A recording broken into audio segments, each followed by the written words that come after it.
أعوذ بالله من الشيطان الرجيم. بسم الله الرحمن الرحيم. الحمد لله رب العالمين، الرحمن الرحيم، مالك يوم الدين. إياك نعبد وإياك نستعين.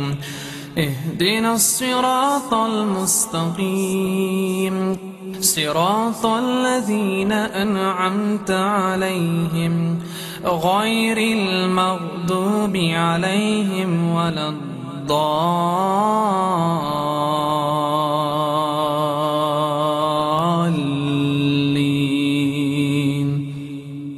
آمين. بسم الله الرحمن الرحيم. ألف لام ميم. ذلك الكتاب لا ريب فيه هدى للمتقين الذين يؤمنون بالغيب ويقيمون الصلاة ومما رزقناهم ينفقون والذين يؤمنون بما أنزل إليك وما أنزل من قبلك وبالآخرة هم يوقنون. أولئك على هدى من ربهم وأولئك هم المفلحون. إن الذين كفروا سواء عليهم أأنذرتهم أم لم تنذرهم لا يؤمنون. ختم الله على قلوبهم وعلى سمعهم وعلى أبصارهم غشاوة ولهم عذاب عظيم.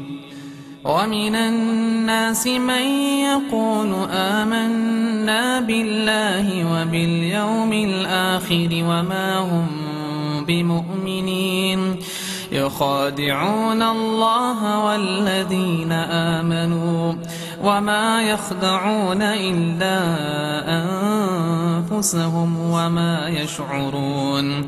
في قلوبهم مرض فزادهم الله مرضا ولهم عذاب أليم بما كانوا يكذبون. وإذا قيل لهم لا تفسدوا في الأرض قالوا إنما نحن مصلحون. ألا إنهم هم المفسدون ولكن لا يشعرون. وإذا قيل لهم آمنوا كما آمن الناس قالوا أنؤمن كما آمن السفهاء. ألا إنهم هم السفهاء ولكن لا يعلمون. وإذا لقوا الذين آمنوا قالوا آمنا وإذا خلوا إلى شياطينهم قالوا إنا معكم إنما نحن مستهزئون. الله يستهزئ بهم ويمدهم في طغيانهم يعمهون. أولئك الذين اشتروا الضلالة بالهدى فما ربحت تجارتهم وما كانوا مهتدين. مثلهم كمثل الذي استوقد نارا فلما أضاءت ما حوله ذهب الله بنورهم وتركهم في ظلمات لا يبصرون. صم بكم عمي فهم لا يرجعون. أو كصيب من السماء فيه ظلمات ورعد وبرق يجعلون أصابعهم في آذانهم من الصواعق حذر الموت والله محيط بالكافرين يكاد البرق يخطف أبصارهم كلما أضاء لهم مشوا فيه وإذا أظلم عليهم قاموا ولو شاء الله لذهب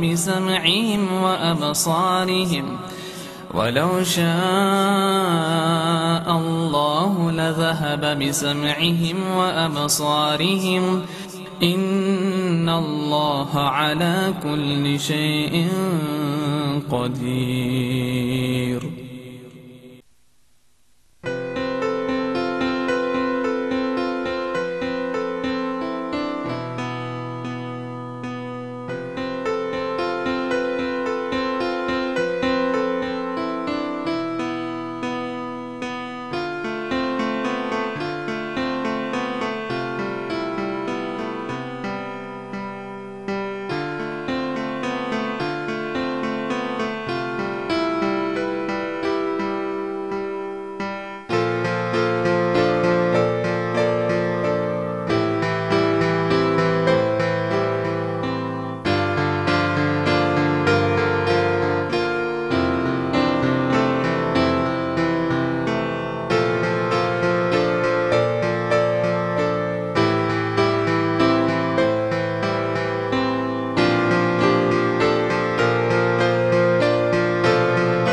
To get to the autocorrect healing tools, you press J. So you just press J in order to jump to these right here. And let's just talk about these one by one, starting with the red eye tool. So in order to use the red eye removal tool, in theory, all you should have to do is click, and that will get rid of the red eye. Sometimes it doesn't work that easily, so you need to click and drag, and maybe do it a couple of times, and then you're done, and then you're done, and that's all that there really is to it. You can adjust things right there, but the automatic values should work. The spot healing brush here, let's switch out images right here. The spot healing brush, in theory, should be able to look at something such as a wire and then be able to remove them automatically. While there are options that you can right-click on, I suggest changing the size with just the square bracket key. So, with just the square bracket key, so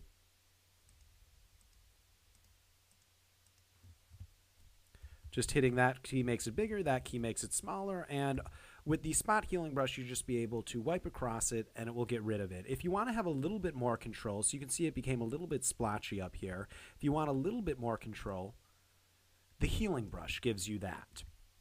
And the way the healing brush works is instead of just clicking and dragging, you hit Alt, then you click in order to sample, and then you drag, and it copies and pastes from the place that you hit Alt to the place down here. If you right-click, it's the same options that you get, and it gives you slightly more control. In general, you want to use sampled, you want to uncheck aligned, and current and below is almost always the right option. And that's just in case you have a color adjustment layer.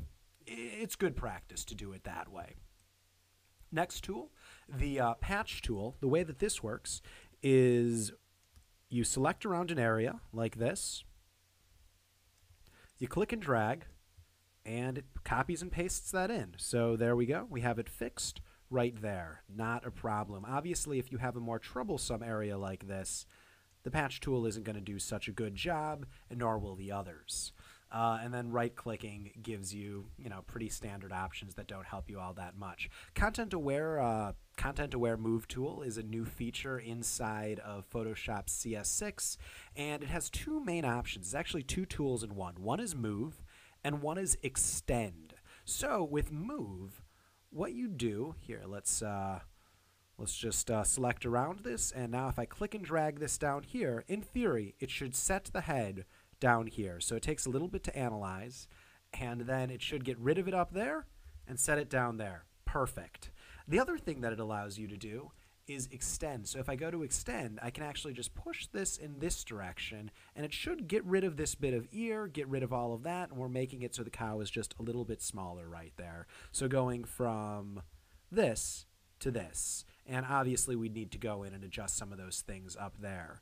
For the full 4-hour Photoshop crash course, click on the link below. And to get more of the tools, just click on this link inside the video itself. Thanks for joining me.